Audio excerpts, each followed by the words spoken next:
Okay memories दिइरहेको रहेछ अनि त्यही भएर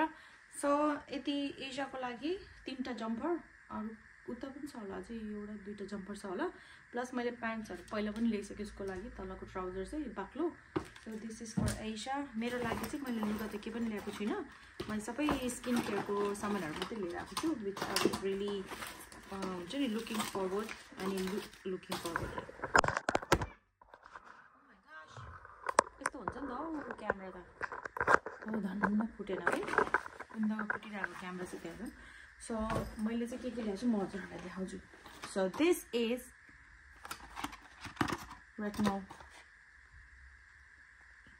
त्यो इन्कीको यो चाहिँ मैले पहिला पनि युज गरेको छु यो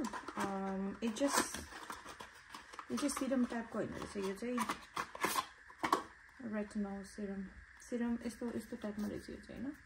सो मैले यो पहिला पनि युज गरेको छु तर सिरम वाला स्टाइलमा यस्तो वालामा थियो मैले यस्तो वाला अर्कोमा यस्तो भयो कि मैले अर्डिनेरीको रेटिनल अर्डिनेरीको युज गर्थेँ तर अर्डिनेरीको चाहिँ मैले लगाउने वाला चाहिँ इट्स नट देयर एनिमोर मार्केटमा आएको छैन क्या I don't know what's the reason किन नआएको या के भयो या हुन्छ नि थाहा छैन होइन why I look like this मलाई थाहा छैन किन आएन बट आज मैले स्किनमा के पनि लगाएको छुइनँ आज मैले सनस्क्रिन मात्रै लगाएर गएको सनस्क्रिन पनि त्यो उसवाला सनस्क्रिन के भन्छ गार्नियरको त्यो के भन्छ हौ बिर्स्यो नाम पनि गार्नियरको सनस्क्रिन लगाएर गएको थियो अनि लिपस्टिक लगाएर गएको थियो सो एउटा यो किने होइन अनि अर्को फेरि oh my god so this is the one मैले यो कति यसको देखिरहेको थिएँ कि यो चाहिँ glycolic acid exfoliating body stick है यो चाहिँ ग्लाइकोलिक एसिड अनि यो चाहिँ तपाईहरुले बडी आर्मपिट्स हैन तपाईको कुनै पार्ट्सहरुमा चाहिँ के रे पिगमेन्ट छ भने हैन हाइपर पिगमेन्टेसनहरु या त्यो कलर डिस्कलर भएको छ भने यो चाहिँ एकदम काम लाग्छ रे बट म अहिलेसम्म मलाई थाहा छैन कस्तो हुन्छ I am gonna try and then I will tell you guys अबे कस्तो छ भनेर डजन्ट स्मेल नथिङ के एन्ड तपाईको यो कुनै पनि बडी पार्टमा लगाउन मिल्छ so I am only focusing on my armpits and then के भन्छ मेरो यस्तो कुइनाहरुमा आर्मपिट्समा अनि त्यसपछि मैले आर्मपिट्समा के पनि लगाउँदिन के हैन के भन्छ त्यो उसहरु मैले के पनि लगाउँदिन त्यो के रे डियोड्रेन्टहरु त्यस्तो के पनि लगाउँदिन सो व्हाई नट दिस वन हैन आर्मपिट चाहिँ अलिकति हुन्छ नि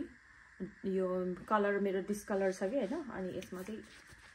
दलेर हेर्नु पर्ला and then I let you know guys but मेरो यो आर्मपिट पहिला भन्दा एकदम बेटर भएको छ अब यसलाई चाहिँ मेन्टेन गर्नुको लागि चाहिँ लाइरहनु पर्छ किनकि मैले चाहिँ अर्डिनरीको ग्लाइकोलिक एसिड छ नि हो त्यसले पुस्छु के हैन टोनर टाइपकोले तर यो छ सबभन्दा इजी यो चाहिँ अब त्यही भएर यो लिएर आएको धन्न एउटा प्याकेट मात्रै छ एन्ड देन अर्को चाहिँ मैले ब्लस मेरो ब्लस सिबिसक्यो कि अनि त्यही भएर मैले चाहिँ यो ल्याएको छु NYX को ब्लस आई डोन्ट नो हैन मैले फर्स्ट टाइम युज गर्न लागेको and it's look really dark but I think it's gonna be okay. Let's see है खोलेर हेरौँ न है कस्तो it's me using first time this one color tarara exactly same जस्तो बक्स छ त्यस्तै कलर रहेछ ओ एकदमै धेरै पिगमेन्ट भएको रहेछ यो चाहिँ can you see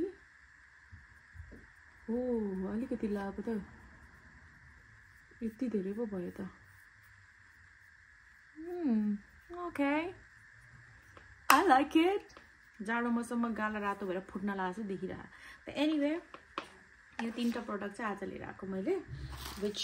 was really important because it's all finished मेरो यो छैन कि यो त नयाँ भइहाल्यो यो दुईटा त छैन कि मसँग फिनिश अनि अर्को चाहिँ मैले लिएर आएको छु नेल पलिश यो नङ चाहिँ लामो भयो तर नङमा मेरो नेल पलिशै छैन कि अनि पुरा कस्तो